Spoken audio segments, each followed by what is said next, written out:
Hey now, cats, we're back again this week on the Balls from Ellwood show, and I am excited today. With me, I have a really special guest. He's here to chat with me about Bucko Nine's brand new album dropping on May 16th on Cleopatra Records, Cut Out the Noise. With me is the great Craig Yarnold. How you doing, man? Great. Yeah. Thanks for having me.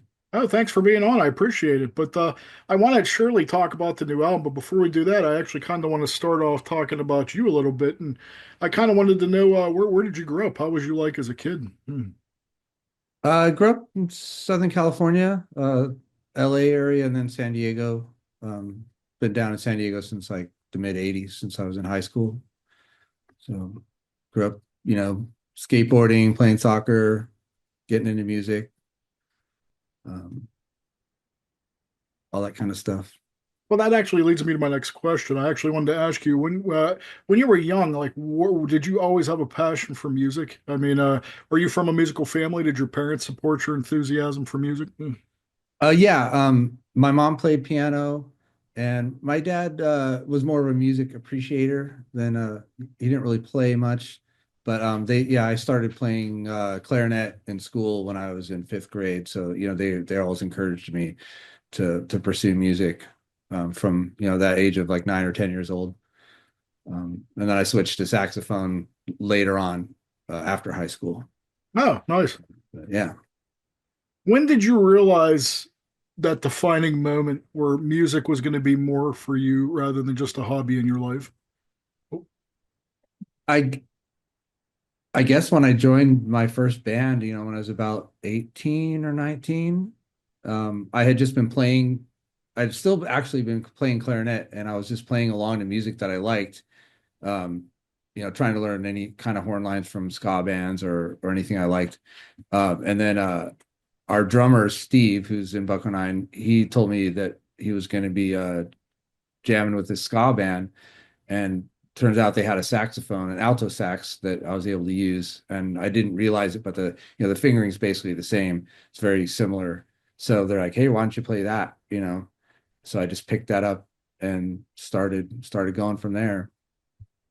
well, that actually makes me want to know. Like, I always ask everybody, like, anybody that's in the sky, I noticed has like I like to call it a chasing the dragon moment, where you hear it and then you almost become in love with it, and you're always looking for like you get infatuated with it, and it changes your life forever. Like, I could think of like the first ska band that really kind of hit home and resonated for me. Can you think of that one moment where you're chasing the dragon moment is where you discovered ska and like it's been a part of your life ever since? Yeah, probably around the age of 14-ish, when I was still living in LA, and some of my friends were getting into ska, but I didn't know too much about it except of course hearing like Madness. And then the local radio station K Rock in LA, that was like the big alternative station. They would play the Untouchables and English Beat, and they'd play a lot of the Untouchables because they were pretty popular in LA. So that piqued my interest. Hearing some of those Untouchables albums from, or songs from the I think it was the Free Yourself album. But yeah, that's what got me going on it. Yeah. What do you think you would have did had you not ended up in the band? I don't know. I mean, I was going to college, I was studying cognitive science, so I don't know if I would have stuck with that, but yeah, I switched to poli sci. I would have finished college and done something with whatever I uh, was studying, I suppose. I have no idea. I really didn't know what I wanted to do when I was in college, so I switched majors several times and switched schools several times as well. So Scott pretty much picked you out. You didn't need Scott at the time. Scott needed you. Yeah, in fact, I mean, to my detriment, I kind of focused a lot more on music than studying for a while there. So it kind of threw me off track, with my education. But had I finished college earlier, like when I was supposed to, maybe I never would have pursued music more, because I would have said, "Hey guys, I got college finished, hopefully got a good job. Now I can't walk away from all that to go tour, in a van for 6 weeks at a time." So Do you think that happens to like a lot of artists and like a lot of people, like, and they're just afraid to kind of take that risk? Mm. Yeah, I think so. I've known quite a few people who, been in bands while they were in college or high school, and they either lose interest or they kind of get serious about a career or whatever, or starting family, and then the risk is too great, to just take off and keep going with music because the odds are that you're not really going to make much money at it. Let me ask you this: does being in a band, I mean, whether it be a ska band or any band, and really, is it hard? Is it a detriment to like the family and friends? Is it hard to kind of constantly keep connections and with when you're constantly on the road and you tour and different things and you're kind of devoted to it? Mm. Yeah, because when we were doing it full time, we'd be gone for 6 weeks at a time, maybe home for a couple weeks here and there, and then back out, and traveling around the US, Canada, going overseas. So, you miss out, on a lot of people's key moments in life. And, yeah, it makes it harder to kind of stay in sync with what a lot of your friends are doing, and how their lives are going. Other than that, what's the hardest thing about being on the road? I mean, you've probably heard this before. It's just the boredom. It's just the boredom because you spend most of the time uh, on the road, literally like traveling on the interstates, trying to get to the next gig, trying to get there in time. And then you show up, you have to go and you just sit around waiting for things to happen until you get that, whatever your set time is, that hour a day or so where you get up there and do your thing and have fun. And then, then you're kind of on a high from that for a few hours. And but yeah, I'd say it's just trying to keep yourself entertained without diving into things you shouldn't be doing, like drug use or whatever, that can really mess you up. I've always wanted to ask, how did the band come to fruition? How did you guys end up with the name Bucko Nine? Is there something to that name? Mm. Yeah, I mean, it's kind of silly. We were struggling to find a name, and someone just blurted it out in reference to what I believe was some kind of Eddie Murphy joke, but it was a Bucko Five Ah, or a Buck okay. Five, I think, from one of his stand-up routines. And someone just said, "Hey, how about Bucko Nine?" And it just kind of stuck. We were just throwing around names that no one liked. And that just kind of stuck. So it was kind of for a while, I think it was kind of like a placeholder, and then nothing better came along. So that was And it. the rest is history. Yeah. Well, let's talk a little bit about this new album coming out, man. I'm actually really excited. I love the first single. I've been jamming that all week. I can't wait. Uh, Oh, cool. Thanks. how does this album differ from your past albums? Is it any different, or I mean, is this you know?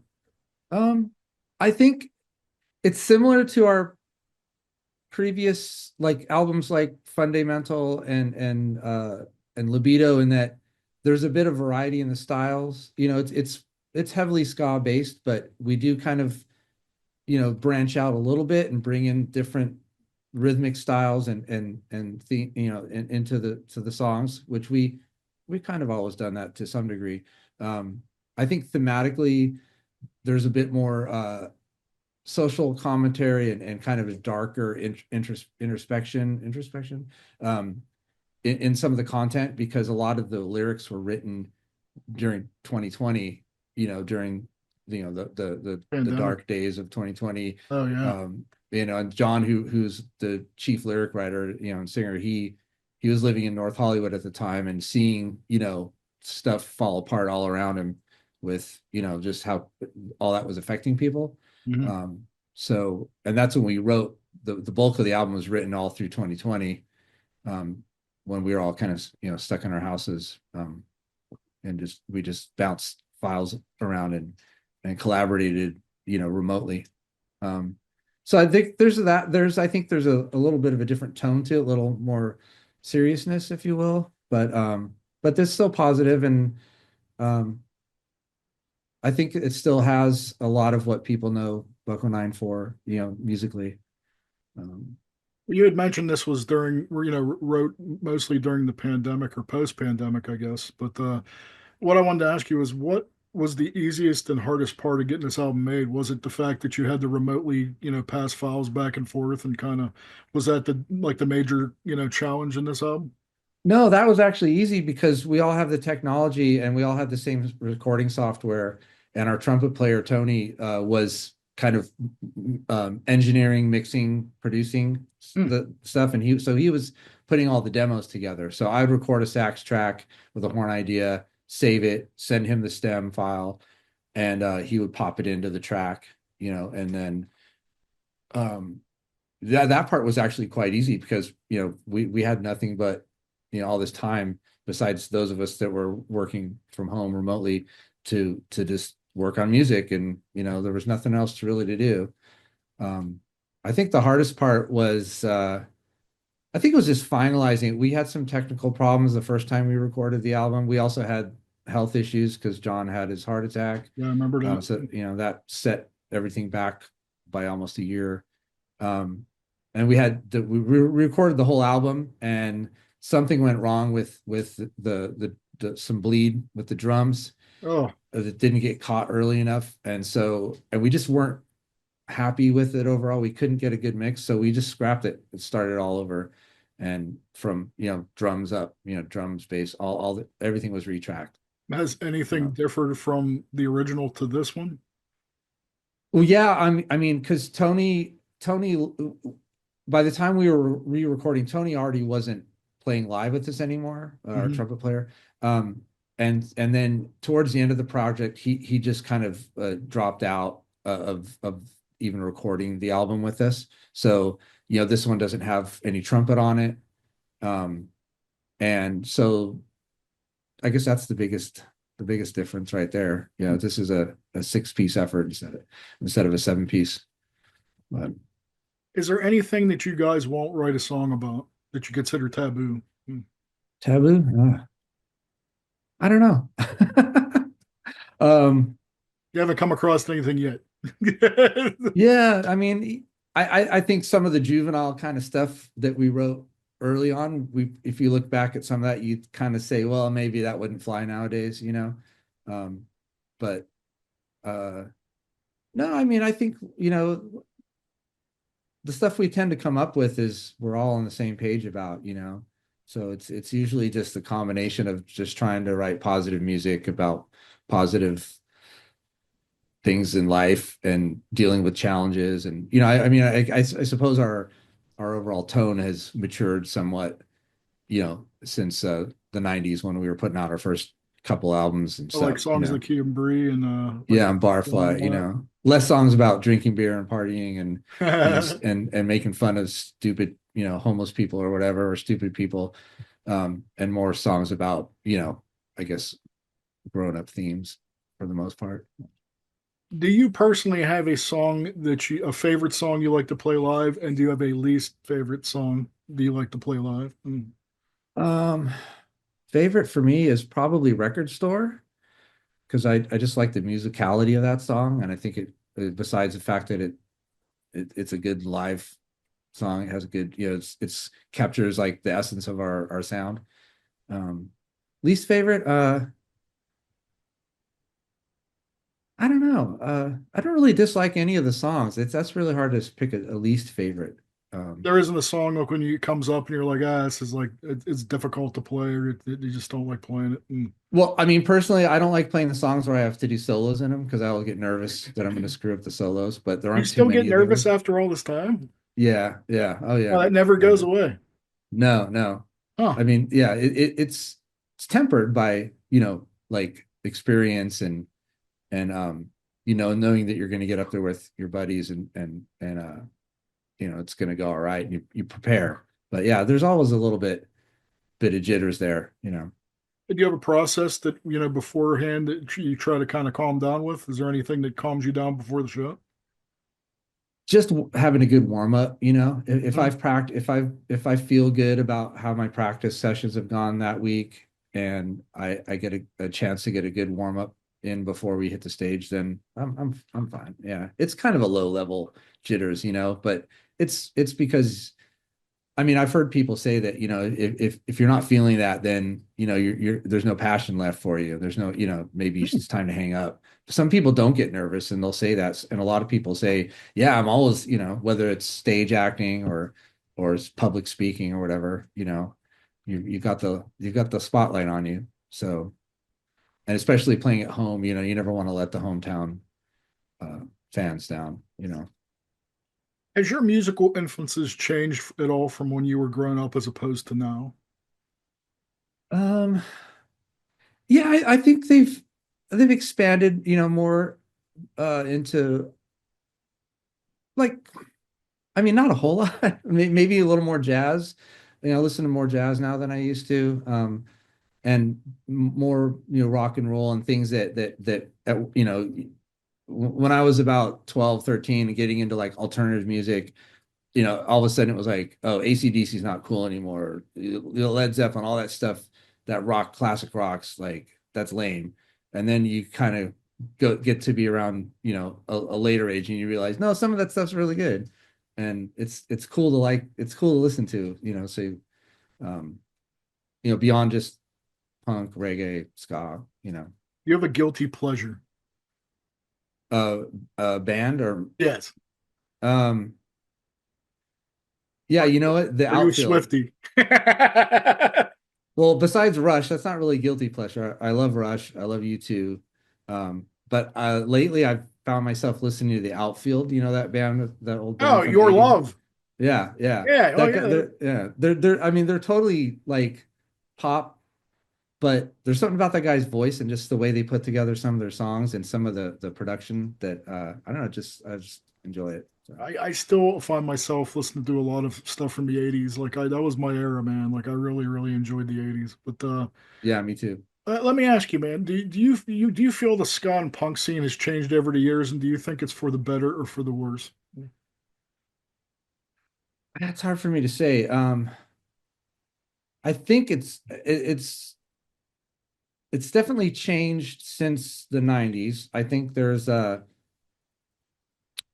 little more I think there's a little more maturity to it, with some of the bands Hmm. that are coming out now, like the newer generation of bands, like musical maturity to it, maybe. Um, but in other ways, no, because I mean, honestly, I think there are a lot of people out there that are just trying to rehash stuff from the 90s, and sticking with certain formulas that seem to appeal to people. So I do hear a lot of that, you know. Is there any modern bands that you like ska wise? Yeah, I just saw a few weeks ago saw the Kilograms play here in San Diego, and that was really good. Nice. Um, and I like, some like Cat Bite. Oh yeah. They've got some good stuff. Yeah, they're great people too. We met them several times. They're so nice.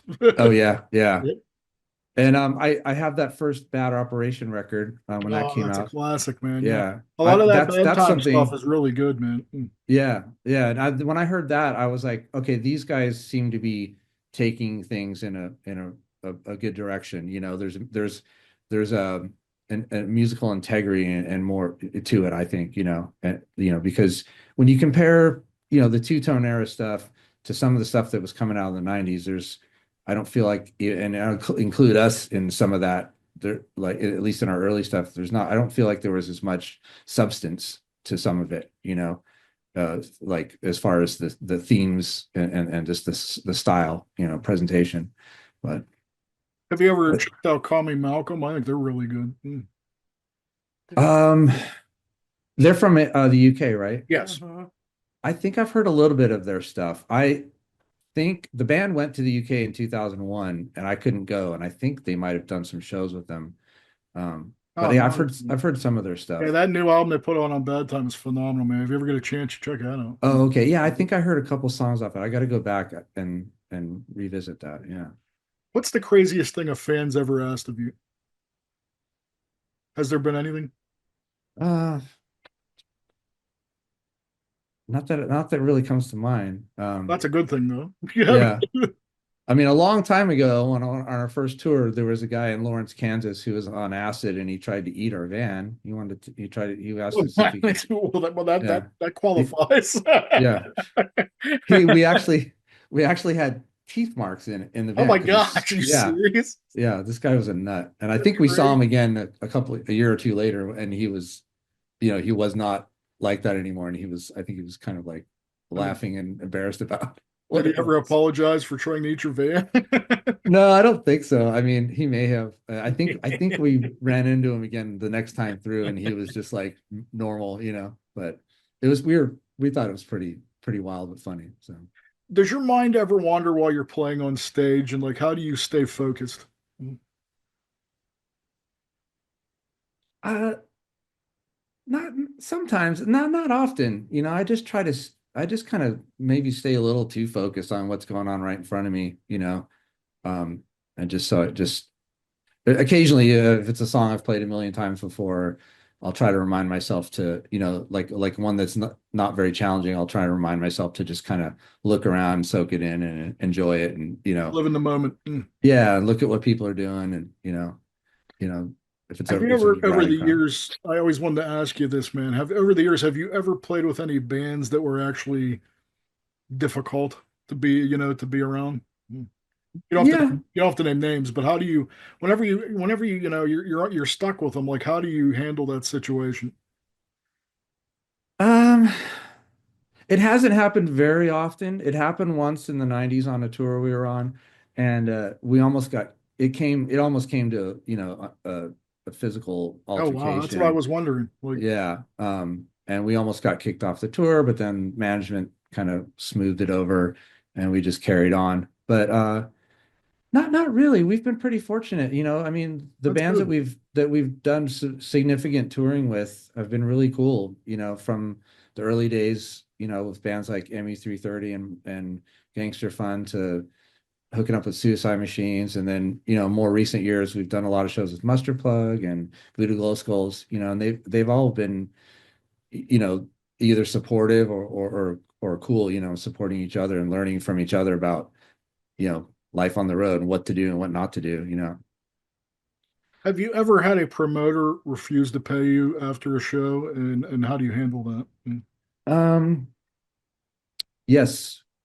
Yeah, we've had it happen a couple times. Yeah, we just if you have a contract, then you say, look, you got a contract. So if not, you kind of have to eat it. You know, we've had a couple times where an old booking agent of ours never sent contracts, so we'd show up and we didn't know what to expect. You know, but you just have to stand up for yourself and, you know, negotiate something if you can. You know, If you could collaborate with one musician, who would it be and why? as a band, you say, or as I a mean, how about both? Like, sing solo or like even with the Bucko Nine. gosh, that's a tough one. I think it'd be fun. Well, there's a lot out there. I mean, it'd be fun to do something with, you know, Suicide Machine guys, Mustard Plug, Oh yeah, that'd be great, man. Fishbone, bands like that. You know, that would be pretty cool. Yeah. As long as you've been with the band, is there one show in your mind that stands out as being the best? Yeah, you know, it's going to sound a little rock star, but when we were doing the radio thing in the 90s, when my town was on the radio, we would do these radio shows where, you know, the station's playing your song, so they ask you to come play their big concert, you know, like, and they've got a bunch of bands playing at a stadium or arena or a amphitheater, and we played one in Buffalo. It was at a minor league baseball stadium, and I remember Weezer was on the bill. Goo Goo Dolls were the headliner. I think they're from Buffalo. And we must have played in front of about 10,000 people that day. Oh, And the crowd was super into it. When we got off the stage, we were walking by this fence to get, you know, backstage or whatever. And it took us about 45 minutes because people were just at the fence having to sign stuff, you know, pushing stuff through the fence for us. And so we just stood there for almost, I think it was almost an hour, just signing autographs and maybe taking some pictures and shaking hands. So that was the one moment that stands out as like, I was like, wow, what's going on here, you know? But that's awesome, man.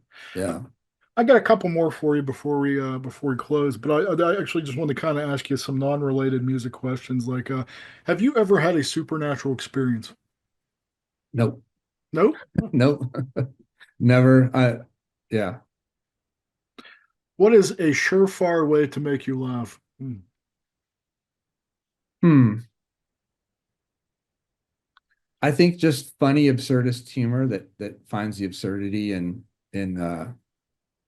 either common everyday things or you know just things that are bad, like twisted, absurd humor in general. I've always been a big fan of like Monty Python Oh, same man. and that kind of humor, Absolutely. So I love British comedy. yeah. But let me ask you here, if they did a biopic on Buck '09, who would you want to play you in a movie? Hmm. Oh, man. Man, these are tough questions. I, geez, I don't know. Who would you say these days? Um, Gerard Butler. Hmm. Gerard Butler? Yeah, I don't know. And when in the 90s, a lot of people used to say I looked like Gary Busey's son. I can't remember his name right now, but I don't know Oh, if that's Jake still Busey. Jake, Yeah, yeah. I used to get that all in the 90s. I don't know if that would still that's a lot better than apply looking now. like Gary Busey. Yeah. I've met him before. That was kind of frightening. Oh, really? Yeah. Yeah, he seems like kind of a nut, huh? In the best way ever, though, I guess. Yeah. Yeah. Can you tell me what do you enjoy doing in your free time that may surprise your fans? Um, well, the last year or so, I've gotten really into playing pickleball. So I play several times a week. That's kind of my obsession right now. That seems to be like kind of a fad right now. Like I've heard other people saying that. Yeah, yeah. I think it got started getting popular during the pandemic, and where I work, we have a court in the parking lot. So we have little matches at work and tournaments, and then that spurred me on to playing outside of work, and I go play Monday nights at the USD and play these uh, ladder games where you win, you move up, you lose, you move down. So yeah, that's been my obsession outside of music lately. Oh, nice, man. Well, here, I got one more for you. What is the best gift that someone's ever given you? Probably, I mean, it wasn't exactly a gift, but probably my first instrument, because my parents, rented that clarinet and then bought it for me. And without that, it sounds silly because the clarinet's kind of like not exactly the coolest instrument out there. But I mean, unless you're doing certain things with it, um, that's probably the best, that I can think of right now because I wish I still had it, but that started my journey that I didn't realize I'd be on, just being in school band and marching band and all that stuff. Oh. Have you ever revisited the clarinet over the years? Yeah, I we were on tour once and I picked one up in a music store in New Orleans actually and started playing around on it and I was like, "Ooh, I got to get one of these." And then a few years ago I got one that someone was giving away. I think it's a student model. And I haven't really played it much though because it's hard for me to I haven't had the time to go back and really like explore that properly. Have you ever met one of your heroes and did they leave a lasting impression on you? Uh heroes. I don't know. I'm not really I don't know. I don't, not that I can recall. I mean, I don't really, I'm too shy to go up to people that I would consider heroes and say stuff. Because I'm always afraid that it's gonna go Off south. the rails. I mean, and I don't tend to put people in that hero category, for some reason. I don't really tend to look to people as heroes or celebrities or anything like that. But um, I mean, not as a direct hero, but I was fortunate enough to see uh, Greg Lee from Hepcat Oh, yeah. at a show. I was at Roddy Radiation Ska Billy Rebels show, and he was there. And I actually had met him before, and we've played with him, but I hadn't really talked to him, in 30 years. And so I, went up and said, "Hey, we saw your Valentine's show, and I'm in Buck Nine." But he's like, "Oh yeah, and he was really cool. And unfortunately, that was not long before he passed. But I'm glad I said something, you know, because I've had some experiences where I have gone up to people that I admired or I like their band and I, introduce myself and they're jerks or they just don't care. And I don't like to go up to people and just go, "Hey, I'm in a band," but unless it's like I know like, hey, we our bands know each other, because I hate that. So I usually a lot of times don't even talk to people, unfortunately. I'm trying to get better at that because you never know when people are going to be, how long they're going to be around. So I actually have like the best Greg Lee story ever. When I was younger, I've always been a big Hepcat fan, and I yeah, actually me had too. the opportunity. We rented a limo to go to the Hepcat show, and they were like blown away. Like him and Alex were like, "You really rented a limo to come to see us?" And like, so we were all partying in the limo afterwards. And he decided that I asked him if he wanted to come, and he hung out in the limo with us, and we all smoked a J, and it was awesome, dude. One of the best Nice. nights of my life. So I always think Oh, that I was super crushed when he passed away. He's such an amazing dude, and like you yeah. guys, I do, look up to all you guys, and I do, put you guys kind of on a pedestal. So I mean, it's nice when you meet your heroes and they're actually, really good people and they really appreciate you and it's, they actually like talking to you. So I mean, I've had some bad experiences in the past, but thankfully I've had a lot. And I mean, thank you, man. Thanks for coming on. I really appreciate it. And Yeah, thanks for I, having me. I mean, geez, I've been following you guys since the '90s. Like, I think I got Songs in Key and Bree, and I got Barfly, and I've been Oh, wow. loved you guys ever since. So I mean, but yeah, man, thank you so much. I really appreciate it, Craig. No, it's my I pleasure. I Thank you. can't wait to hear this new album, man. It's coming out on May 18th and on So Cleo. 16th. Yeah. Oh, 16th on Yeah. Cleopatra. Is it on Cleopatra Records? Yes. Yep.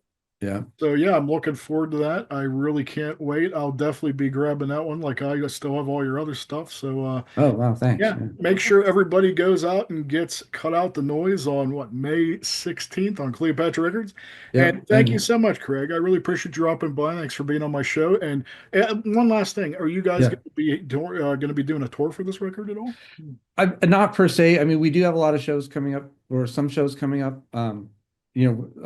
In a couple weeks, we're heading out to Pennsylvania for This Is Not Croydon Fest. No. We were heading out to Florida the end of May, towards the end of May for the Hurricane Festival, and I think we're playing Vegas then, and we're going to do some Southern California shows the end of June. Um, but we don't have anything set as far as like an extended run. It's really hard for us to tour these days because everyone has jobs and whatever. But we try to do like little runs, maybe get out for 12 days or something. It's just been tough to schedule stuff this year. So Well, I'm hoping to see you guys hope again sometime. yeah, hopefully later in the fall because we've talked to some of bands like Voodoo Glow Skulls about doing some shows together and this and that, but things are they book so far ahead of time that these days that you really have to plan it out. So Well, we love you in PA, man, and I know a bunch of people that would love to have you. So if that ever happens, let me know. I'd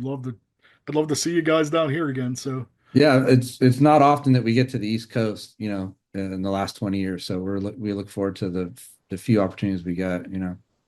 well, thank you so much, dude. I'm looking forward to the album. I will. You're gonna have to come back again one time, sometime, and we'll pick this up again, man. But thank you so Yeah, much. sounds good. Have a great night, Craig. Thank you so much, bro. All right, you too. Thanks. Peace and love, man.